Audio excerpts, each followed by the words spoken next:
They say everything is bigger in Texas, including the nightmares. I thought moving to this town would be the fresh start I needed, but I was wrong. The nightmares that haunt me are worse than anything I've ever experienced. It started with the dreams. Dreams of a dark figure standing at the foot of my bed, watching me as I slept. But then I started seeing it when I was awake, too. I see it out of the corner of my eye, a shadow that moves when I'm not looking. And every time I try to confront it, it disappears. I don't know what it wants from me, but I know that it's getting closer. I've found strange symbols carved into my furniture, and I hear whispers in the night that I can't quite make out. I've tried to leave, but every time I try, something happens that keeps me here. A flat tire, a missed flight, an inexplicable illness that keeps me bedridden for days. I don't know how much longer I can take this. I'm not sure if I'm losing my mind or if this thing is real. But I know one thing for certain. It won't stop until it's taken everything from me. Jason is alone in the woods, holding a camera and speaking directly to the audience. He explains that he's come to this spot many times before, but something is different this time. As Jason sets up camp, he hears strange noises in the woods. He assumes it's just an animal and goes to sleep. But in the middle of the night, he's awoken by his friend, Jimmy, shaking him.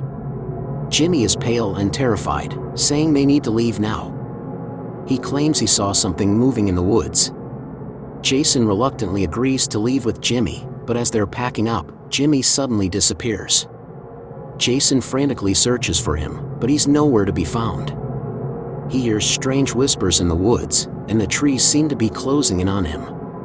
As Jason wanders deeper into the forest, he comes across an abandoned cabin. He feels drawn to it, like something is pulling him inside. As he enters the cabin, he hears a voice in his head, telling him to stay and explore.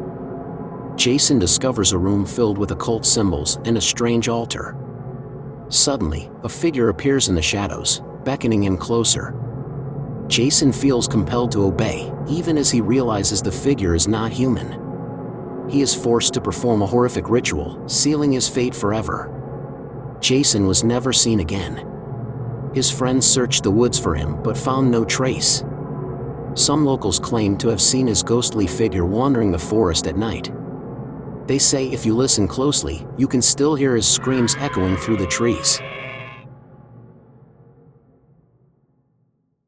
Growing up in Texas, I always thought it was a place of sunshine and smiles. But there's something dark and eerie that lurks in the shadows, something that's always watching you. I moved here a few months ago, and strange things have been happening ever since. I hear whispers in the night, footsteps on the stairs, and I see things out of the corner of my eye. At first, I thought it was just my imagination, but then I found out that this house has a dark history. A family used to live here, and one night they all disappeared without a trace. I've tried to ignore the strange occurrences, but they're becoming more frequent and more terrifying. I wake up to find my bed covered in scratches, and I feel like I'm being watched every second of the day. I don't know what to do. I feel like I'm going insane. I just want to get out of this house, out of this town, and never look back. But no matter where I go, I know that this thing will follow me. It's always been here, lurking in the shadows, waiting for its next victim. Huston is a city of bright lights and big dreams, but it's also a city of secrets and shadows where nightmares come to life. I've lived here my whole life, but I never imagined that something like this could happen to me. It started with a feeling, a sense that something was watching me. Then I started hearing voices, whispers that echoed through the halls of my house. And then I started seeing things that I couldn't explain. It was like a nightmare come to life. Shadows that moved when they shouldn't, doors that opened and closed by themselves, and footsteps that echoed through the halls. I tried to ignore it, to pretend that everything was okay, but then I found something that made me realize that this was all too real. It was a symbol that I'd never seen before, but it felt familiar, like I'd seen it in my dreams or in some dark corner of my mind. I don't know what's happening to me, but I know that I have to get out of here. I can feel something pulling me back, something that wants to keep me here forever. I don't know what's going to happen to me, but I know that I'll never be the same again. Huston may be a city of bright lights and big dreams, but it's also a city of darkness and despair, where nightmares come to life. Emily, aged 25, was walking through a forest. Her home was in a rural area, which was separated from the metropolitan city via a forest, and she always crossed the forest to reach home from school, which was in the city, and vice versa. That day was a long, hectic day. Emily had to do some after-school work for the school community, which made her late for home. Usually, she used to cross the forest in the late evening, but today the sun was already vanished from the horizon when she was in the forest, and the harvest moon glimmered in the dark blue night. Walking alone through the woods, she seems nervous but determined.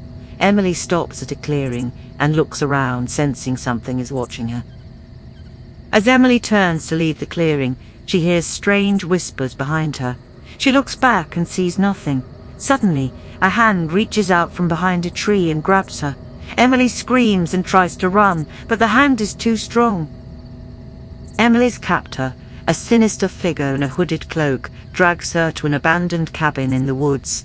Inside, Emily sees a blood-soaked altar and symbols carved into the walls.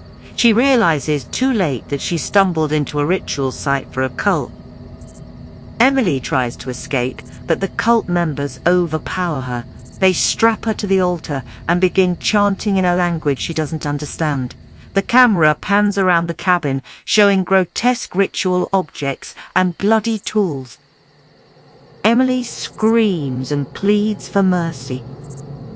As the ritual reaches its climax, Emily feels a searing pain in her chest. She looks down and sees a dagger being plunged into her heart. The cult members chant louder, and Emily's screams fade to silence. The camera zooms out of the cabin and into the forest as the sound of the cult's laughter echoes in the night. Emily's disappearance remains unsolved to this day, but some locals claim to have seen a ghostly figure wandering the woods at night. They say, if you listen closely, you can still hear her screams echoing through the trees. Thank you for watching these horror stories sent to us via email and based on true events in the state of Texas. You can also send us horror stories via email, which is mentioned in the description of this video. Remember to subscribe for more terrifying tales and hit the notification bell to stay updated on our latest videos.